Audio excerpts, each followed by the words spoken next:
সবার ঈদটা যার যার ফ্যামিলির সাথে কাটাইতে পারে, আর আমার ঈদটা প্রত্যেক বছর এগুলার সাথে কাটাইতে হয়। এটা আমার ভাগ্য।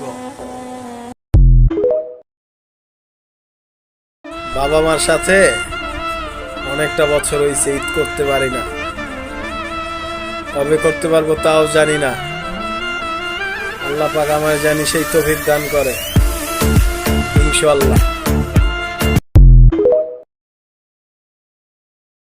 ওয়ে নারী, আমি যখন মরে যাব, আমার শরীরটা যখন পচন ধরবে, তখন তো আমি বিশ্বের কাছেই তুচ্ছ হয়ে যাব। তোমাকে আমি কি বলবো?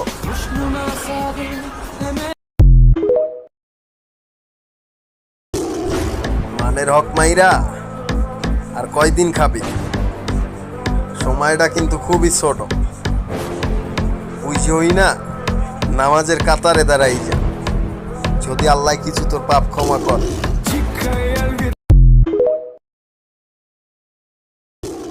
চুরির দায় পাঠাইলি জেলে, জেল থেকে বাইরাইয়া তোর জন্য এলাকায় থাকতে পারি না।